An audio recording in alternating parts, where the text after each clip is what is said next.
Good morning everyone, मैं आपके साथ अजय और आज हम लोग करेंगे क्लास 9th का chapter pastoralist in the modern world. ये चैप्टर क्लास 9th का चैप्टर है, चैप्टर नंबर 5, पेज नंबर 137। तो यहाँ पे हम लोग करेंगे इस चैप्टर के question and answers, text book के क्वेश्चन एंड आंसर्स। तो explain why, first question, explain why nomadic tribes need to move from one place to another.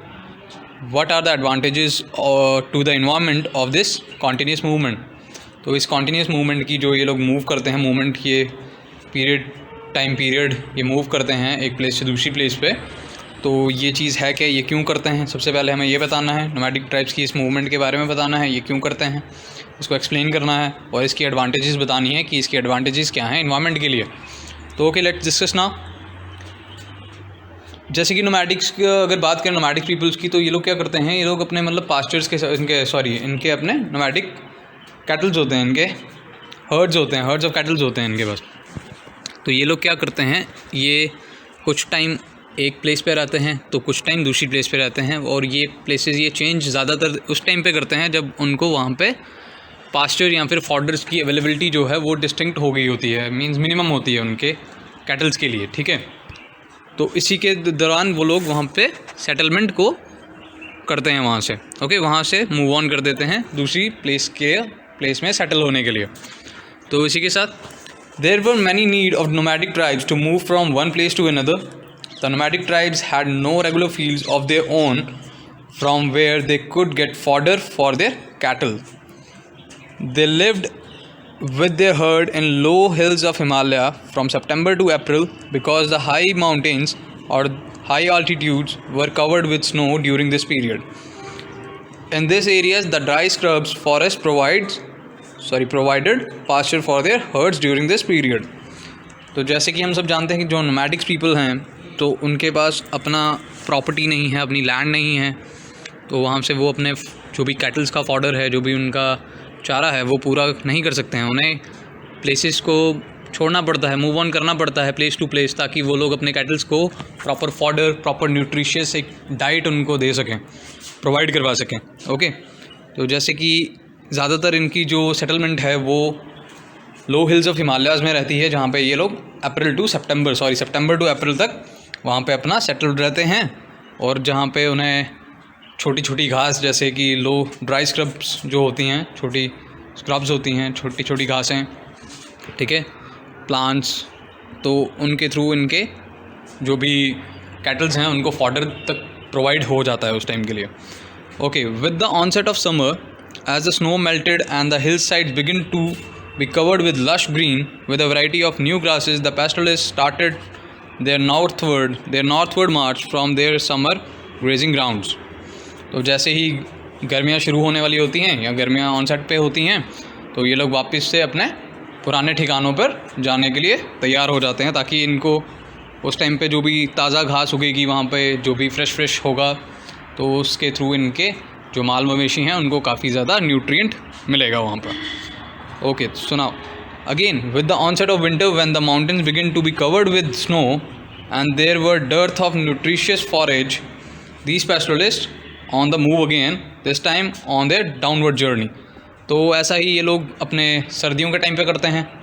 तो जैसे ही सर्दियां होने शुरू हो जाएंगी उस एरिया में, पर्टिकुलर एरिया में किसी भी, तो ये उस एरिया को डिस्प्लेस करते हुए, मतलब उसको मूव करते हुए, वहाँ से अपने आप को आगे बढ़ाते हुए वापस से किसी ऐसी जगह पे जाएंगे जहाँ पे इनको प्रॉपर फॉडर वगैरह या पास्चर्स लैंड मिल सकें उनके कैटल्स के लिए। Okay, the movement of nomadic pastoralists from the downward to the upward areas and vice versa allowed sufficient time for natural restoration of vegetables ground. तो इसका जो इम्पॉर्टेंस है, जो इन्वायरमेंट के लिए जो एडवांटेज है इसका, वो ये है कि जब ये प्रोसेस हो रहा होता है, ये मूवमेंट चल रही होती है, जैसे कि वो लोग सर्दियों में मूव करते हैं उस एरिया से जहाँ पे किसी सारी की सारी माउंटेन्स या उनकी पीक्स या लैंड जो भी है उसमें स्नो कवर्ड हो गई है, जहाँ पे उनको फॉडर की अवेलेबिलिटी कम हो गई है, तो वो लोग तब वहाँ से मूव कर लेते हैं। और जब गर्मियों में वो लोग फिर से गर्मियाँ आती हैं, जैसे ऑनसेट शुरू होता है गर्मियों का, जैसे ही वहाँ की मेल्ट जो है वो मेल्ट होना शुरू कर देगी, वहाँ की जो स्नो है मेल्ट होना शुरू कर जाएगी, साथ में वहाँ पे फ्रेश ग्रास उगना शुरू हो जाएंगी, न्यूट्रिएंट्स अच्छे वाले उगना शुरू हो जाएंगे, तब वो लोग वापस से वहाँ पे मूव कर लेंगे। तो इसमें क्या होता है, सबसे ज़रूरी जो है वो है नेचुरल रिस्टोरेशन हो जाती है इससे। Okay, their continuous shifting provide sufficient forage to the different animals both at the high mountains and the low hills. They also help in maintaining the quality of the pastures. तो ये लोग किसके लिए quality, इसके maintenance के लिए होते हैं ये लोग, इनके जो भी हर्ड्स जो भी मूव ऑन करते हैं अपने साथ साथ एक नेचुरल रिस्टोरेशन ऑफ वेजिटेशन का प्रोसेस को फॉलो करती हैं और साथ में क्वालिटी ऑफ पास्चर्स को भी मेंटेन करके रखते हैं। ओके, तो इसी के साथ next question, discuss why the colonial government in India brought in following laws in each case. Explain how the law changed the life of pastoralists. So okay, first of all, wasteland rules. Okay, all grazing lands were considered wasteland by the colonial rulers as they brought no revenue to them. तो जैसे कि जो भी grazing lands थी, ठीक है, उनको जो भी गवर्नमेंट थी, ब्रिटिश गवर्नमेंट थी जो, तो वो लोग उसको एक टाइप का वेस्ट लैंड घोषित कर दिया था उन्होंने, क्योंकि उससे उन्हें कोई भी रेवेन्यू जो था वो नहीं मिल रहा था। तो इसी के साथ if this land could be transferred into cultivated farmlands, it would result in an increase in land revenue and production of crops such as jute, cotton and wheat. तो अगर इस लैंड को जो कि वेस्ट लैंड है उसको एक cultivated farmland में अगर तब्दील कर दिया जाए या बदल दिया जाए, तो इससे क्या होगा, जो ब्रिटिश गवर्नमेंट है उनको एक टाइप का रेवेन्यू जनरेट होना शुरू हो जाएगा और साथ में वो वहाँ पे प्रोडक्शन कर सकते हैं जूट की, कॉटन की या वीट की। Okay, this is why the waste land rules was formulated. However, they sounded the death knell for pastoralists because increase in cultivated land meant an obvious decline in pastures and a consequent loss of a means of livelihood for them. तो जैसे ही अगर ये waste land जो भी grazing lands हैं उनको वो लोग क्या करते थे कि उसको वो एक कल्टिवेटेड फार्म लैंड में उसको तब्दील करने के लिए बोलते थे, तो जिससे कि उनको रेवेन्यू तो मिलेगा ही, बट ये एक टाइप के लिए ना पैस्टोरलिस्ट के लिए बहुत ही ज़्यादा घातक था, उनके लिए बहुत ही ज़्यादा दर्दनाक था। क्योंकि अगर कोई भी वेस्ट लैंड जो भी उनका ग्रेजिंग प्लॉट है जहाँ पे वो ग्रेजिंग करवाते हैं अपने हर्ड्स को, कैटल्स को, ठीक है, तो वो जो लैंड है वो अगर एग्रीकल्चर में यूज़ हो जाएगी तो उनका जो ग्रेजिंग एरिया है वो डिक्लाइन हो जाएगा, वो कम हो जाएगा। तो इसी के साथ जब वो कम होगा तो सबसे ज़्यादा इफ़ेक्ट किस पे पड़ेगा, उनकी लाइवलीहुड पे, क्योंकि उनके कैटल्स को प्रॉपर फॉडर नहीं मिलेगा, तो जिससे वो उनको भी अच्छा सा लाइक कि मिल्क और द नीड ऑफ मीट्स जो भी है वो सब उनको भी पूरी नहीं हो पाएगी, उनका मीन्स ऑफ लाइवलीहुड जो है वो भी लॉस हो जाएगा। Next, second, forest acts. These were enacted to protect and preserve forest from timber which was in commercial importance. Okay, तो ब्रिटिश गवर्नमेंट थी, तो ब्रिटिश गवर्नमेंट ने कुछ फॉरेस्ट एक्ट्स भी बनाए जिसके थ्रू कि वो लोग क्या करते थे कि उनको टिम्बर था एक कमर्शियल इंपॉर्टेंस में था उनके लिए, तो उसको वो प्रोटेक्ट करते थे और प्रिजर्व करते थे। These act change the life of pastoralist. तो इस एक्ट ने जो पैस्टोरलिस्ट की लाइफ थी वो भी उस पर भी काफ़ी ज़्यादा असर किया हुआ था। They were now prevented from entering many forests that had earlier provided valuable forage for their cattle. तो जैसे कि ब्रिटिश गवर्नमेंट ने फॉरेस्ट को 3 हिस्सों में डिवाइड कर दिया था, लाइक कि protected forest, reserved forest protected forest and village forest. तो इसी के इम्प्लीमेंटेशन के थ्रू कोई भी पर्सन किसी भी फॉरेस्ट में जाने से पहले उसको एक टाइप की परमिशन चाहिए थी, ठीक है, रिजर्व्ड फॉरेस्ट और प्रोटेक्टेड फॉरेस्ट में जाने के लिए। तो जो पैस्टोरलिस्ट थे उनके ऊपर इसका बहुत ज़्यादा इम्पैक्ट हुआ, उनके ऊपर बहुत ज़्यादा इसका सीवियर इफेक्ट था, क्योंकि जो पैस्टोरलिस्ट थे वो नोमैड्स थे, उन्हें यहाँ वहाँ मूवमेंट करनी पड़ती थी। उनको सबसे पहले जब ये लॉज बन गए तो उन्हें अगर वो जंगल से क्रॉस करेंगे तो उनके लिए मुश्किल हो जाएगा, उनको फ़ाइन देना पड़ेगा, पनिशमेंट हो सकती है। तो इसी के थ्रू ओके, तो इसी के साथ कि जो भी उनके कैटल्स थे उनके लिए जो भी उनको फॉडर चाहिए था अब वो उन्हें मिलना और ज़्यादा मुश्किल हो गया था। सबसे पहले कि जैसे कि उन्होंने ग्रेजिंग लैंड्स को जो था कल्टिवेटेड एरियाज़ में तब्दील कर दिया, दूसरा उन्होंने फॉरेस्ट एक्ट्स ला दिए, फॉरेस्ट लॉज बना दिए। तो इसी के साथ they could not stay in the forest as much as they like because the permit specified the number of days and hours they could spend in the forest. तो इसी के साथ उनकी मतलब कि उनको मॉनिटर किया जाता था कि उनकी एंट्री और एग्ज़िट को भी मॉनिटर किया जाता था। ब्रिटिश गवर्नमेंट उनकी एंट्री और एग्ज़िट को दोनों को ही मॉनिटर करती थी कि लाइक कौन सा पर्सन है जो जंगल में गया है या फॉरेस्ट लैंड में उसने एंटर हुआ है, और उसके एग्ज़िट पॉइंट तक का भी पूरा का पूरा उसका मेंटेनेंस रखा जाता था।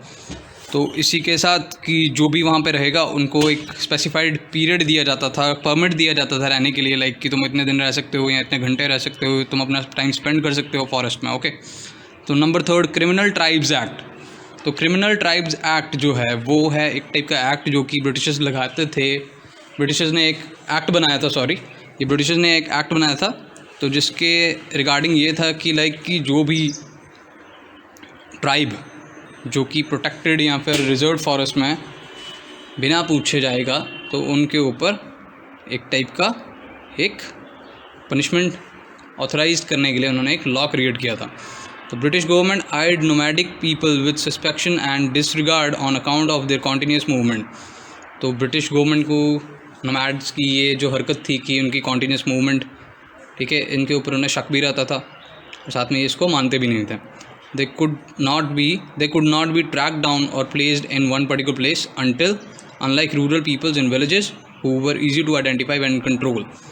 क्योंकि ब्रिटिशर्स को लगता था कि लाइक ये जो लोग हैं ये लोग एक जगह पे रहते नहीं हैं, साथ में हम इनके ऊपर कोई कंट्रोल नहीं कर सकते, इनके ट्रैक नहीं रख सकते, इनकी जानकारी हम अच्छे से डिफ़ाइन नहीं कर सकते हम इनको कि ये कितने हैं, कितने हुए हैं, क्योंकि हमारे पास इनका कोई भी प्रॉपर एनालिसिस नहीं है कोई भी। Okay, and the colonial power viewed nomadic tribes as criminal. तो इसी के थ्रू जो कॉलोनियल पावर्स थी उन लोगों ने नोमैडिक ट्राइब्स को एक टाइप का क्रिमिनल घोषित कर दिया। The criminal tribes act was passed in 1871। ये एक्ट 1871 में बना, ये पास हुआ उस टाइम पे, and it further ruined the lives of pastoralist who were now forced to live in notified settlements. तो इसी के थ्रू जो पैस्टोरलिस्ट थे, जो नोमैड्स थे, उन लोगों को फोर्स करना पड़ा, वो लोग फोर्स हो गए थे कि उन लोगों को अब एक जगह पे रुकना पड़ेगा, क्योंकि अगर वो नहीं रुकेंगे तो वो लोग एक टाइप के क्रिमिनल घोषित हो जाएंगे, उनके ऊपर पनिशमेंट्स हो सकती है, उनके ऊपर इन्वेस्टिगेशंस हो सकती हैं उनके regardings. Okay, and were disallowed from moving out without a government permit. साथ में इनको अगर मूवमेंट करनी होती थी तो इन लोगों को उसके लिए भी एक टाइप का एक परमिट गवर्नमेंट से सेंक्शन करवाना पड़ता था या गवर्नमेंट से लेना पड़ता था, तो इसके बिना वो लोग मूव भी नहीं कर सकते थे। Number 4 grazing tax. तो ग्रेजिंग टैक्स से हमारा ये मतलब है it was imposed by the colonial government to expand its revenue income. तो जो कॉलोनियल गवर्नमेंट थी उन लोगों ने ग्रेजिंग टैक्स लगाया जिससे वो अपना रेवेन्यू जो है उसको बढ़ा सकें। पैस्टोरलिस्ट have to pay a tax on every animal they grazed on the pasture. तो जो पैस्टोरलिस्ट थे, जो नोमैडिक पीपल्स थे, जब भी उन्हें अपने एनिमल्स को ग्रेजिंग के लिए लेके जाना पड़ता था किसी भी पास्चर पे, तो उनको उस टाइम पे उनको कॉलोनियल गवर्नमेंट को एक टैक्स इंप्लीमेंट करना पड़ता था, टैक्स देना पड़ता था उनको, ठीक है। This right was now auctioned out to contractors. Okay, they extracted a high tax as they could, ठीक है, to recover the money they had paid to the state and earn as much as profit they could. तो जैसे कि हम जानते हैं कि जैसे कि कोई भी एक टैक्स लगा दिया जाएगा तो उससे क्या होगा, एक टाइप का रेवेन्यू इंक्रीज़ होगा। ओके, तो later the government itself started collecting taxes. तो उसके बाद गवर्नमेंट ने अपने से ही खुद से ही मतलब कि खुद के ही पर्सन को वो एम्प्लॉय कर देते थे, डिप्लॉय कर देते थे वहाँ पे, और वो लोग ही उनसे टैक्स वसूल किया करते थे। This created problems for the pastoralist who were harassed by tax collectors. It also became an economic burden on them. तो इसके ज़रिए जो कि पैस्टोरलिस्ट जो लोग थे वो लोग हरास भी होते थे, ठीक है, उन लोगों को हरास किया जाता था टैक्स देने के लिए, क्योंकि टैक्स कलेक्टर्स करते थे अगर वो लोग नहीं देंगे तो वो उन्हें जाने नहीं देते थे ग्रेजिंग करने के लिए। तो ये एक टाइप का इकोनॉमिक बर्डन था पैस्टोरलिस्ट पीपल्स पे, ठीक है, पैस्टोरलिस्ट पे। Question number 3, give reason to explain why Maasai community lost their grazing land. तो मसाई जो है ये एक कम्युनिटी है अफ्रीका की, ओके, अफ्रीका की कम्युनिटी है ये, ठीक है, दे आर द पैस्टोरलिस्ट और the nomadic peoples living over there. तो Maasai lost their grazing land due the following reasons. In 1885 itself, Maasai land was cut into half by an international boundary drawn between the two colonies, British Kenya and German Tanganyika. Okay, the best pastures were reserved for white settlements, and the Maasai tribes were given arid small area in South Kenya and North Tanzania. तो जो अच्छे pastors जो land थे वो जो सब चीज़ें थी वो वाइट सेटलमेंट्स को दी गई, जो कि ब्रिटिशर्स थे उनको इम्प्लीमेंट कर दी गई, उनको दे दी गई थी। और जो मसाई ट्राइब था उनको एक टाइप में एरिड और स्मॉल एरिया जो था कि साउथ केनिया में और नॉर्थ तंजानिया में उन कम्युनिटीज़ को वो दे दिया गया था ग्रेजिंग के लिए या अपनी किसी भी नीड के लिए। Okay, this lack of food grazing lands and a 2-year drought led to loss of 60% cattle belonging to the Maasai tribes. तो इसी के साथ सबसे पहले जो गुड ग्रेजिंग लैंड्स थे वो सारे फाइन लैंड जो भी थे, बेस्ट लैंड, बेस्ट पास्चर्स जो थे वो के सारे के वाइट सेटलमेंट्स में थे, ठीक है। और बाकी का हिस्सा जो था वो जो साउथ केनिया का था और साथ में नॉर्थ तंजानिया का था वो सिर्फ मसाई कम्युनिटी को दिए गए थे। और इसी के साथ 2 साल की जो ड्रॉट थी उसने 60% कैटल जो थे मसाई ट्राइब्स के उन लोगों पे काफ़ी इफेक्ट क्रिएट किया था। Increase in cultivation and promotion of games reserves added to their woes. Thus, with the increasing power of the colonists and their adverse impact on the Maasai social life, this community gradually lost all its grazing lands. तो ये community जो थी इसने अपने सारे के सारे जो भी ग्रेजिंग लैंड्स थे, जो पास्चर्स थे, उन सब से उनको हाथ धोना पड़ा। ओके, क्योंकि आधे से ज़्यादा इसको उन लोगों ने वाइट सेटलमेंट्स को दे दिया था और साथ में कुछ जो हिस्सा था वो प्रमोशन ऑफ गेम्स के लिए था, गेम्स लाइक पोलो, गोल्फ, व्हाटएवर। ओके, तो इसने भी एक टाइप का हरासमेंट जो थी मसाई कम्युनिटी पे लगा दी थी। ओके, इसी के साथ next question, there are many similarities in the way in which the modern world forced changes in the lives of pastoral communities in India and East Africa. Right about any 2 examples of changes which were similar for Indian pastoralist and the Maasai herders. तो इसी के साथ हमें बताना है यहाँ पे similarities के बारे में, ठीक है, मॉडर्न वर्ल्ड के साथ और modern world force changes in the lives of pastoral communities, ठीक है, इंडिया की और साथ में ईस्ट अफ्रीका के बारे में। ओके, तो इसी के साथ there are many similarities in the way in which the modern world force changes in the lives of pastoral communities in India and East Africa. Here are an example of changes which were similar for Indian pastoralists and the Maasai herders. All uncultivated land was seen as wasteland by colonial power. तो जितनी भी uncultivated land थी जो कि grazing lands थी वो सारी की सारी lands को उन लोगों ने क्या घोषित कर दिया था, एक टाइप का wasteland है ये, क्योंकि उससे उन सरकारों को, उन गवर्नमेंट को, उन colonial powers को कोई भी revenue generate नहीं होता था। It produce neither revenue nor agricultural produce, क्योंकि वहाँ से ना तो कोई एग्रीकल्चरल प्रोड्यूस होता था और ना ही वो किसी भी रेवेन्यू में हिस्सेदार थे। This land was bought under cultivation in most areas. The lands taken were actually grazing tracts used regularly by pastoralist, so expansion of cultivated inevitably meant the decline of pastures and a problem for both Indian pastoralists and the Maasai community. तो इसी के साथ जैसे कि जो waste lands थी, जो कि ग्रेजिंग लैंड्स थी, वो ना तो किसी रेवेन्यू का हिस्सा बनती थी, ना ही उस पर कोई एग्रीकल्चर प्रोड्यूस होता था, वो एक टाइप का बर्डन था कॉलोनियल पावर्स के लिए। तो उन लोगों ने क्या किया कि उस सारी लैंड को उन लोगों ने कल्टीवेशन में यूज़ करना शुरू कर दिया। तो जैसे ही वो लैंड को अगर कल्टीवेशन में यूज़ करेंगे तो एक्चुअली में वो जो थी लैंड वो एक टाइप के ग्रेजिंग ट्रैक्ट थे जिस पे पैस्टोरलिस्ट रेगुलरली अप डाउन किया करते थे, जो नोमैड्स थे वो मूवमेंट किया करते थे, ठीक है। तो इसी के साथ जैसे ही पास्चर्स को जो कि ग्रेजिंग लैंड थी उनको कल्टीवेटेड लैंड में तब्दील करना शुरू कर दिया था गवर्नमेंट ने, तो जो भी ये पास्चर्स थे जो कि ग्रेजिंग के लिए काम आते थे ये सब चीज़ें डिक्लाइन होना शुरू हो गई थी। और इसी के साथ ये एक प्रॉब्लम बन गई थी इंडियन पैस्टोरलिस्ट के साथ भी और साथ में मसाई हर्डर्स के साथ भी, जो कि कम्युनिटी थी अफ्रीका की। Okay, from the 19th century onwards the colonial government started imposing restrictions on the pastoral communities. तो 19th century से ही जो कॉलोनियल गवर्नमेंट थी उन लोगों ने रिस्ट्रिक्शंस इम्पोज करना शुरू कर दिए थे उन नोमैडिक पीपल्स पे, उनकी मूवमेंट पे। Okay, they were issued permits which allowed them to move out with the stock and it was difficult to get permits without trouble and harassment.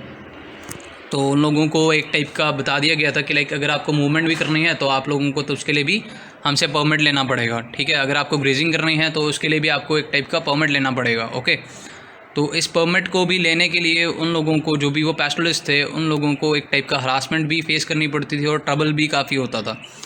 They found guilty of disobeying the rules were severely punished. तो जो कि इन rules को disobey करते थे या कि guilty होते थे, उन लोगों के काफ़ी ज़्यादा कार्रवाई हुई जाती थी, उनको काफ़ी पनिश किया जाता था। इसी के साथ ये चैप्टर यहीं पे ख़त्म होता है। तो मैं आपसे लूँगा इजाज़त। तो अगर कोई और डाउट होगा इसमें तो आप प्लीज़ हमें कॉन्टैक्ट करें या हमें कमेंट करके बताएं। धन्यवाद।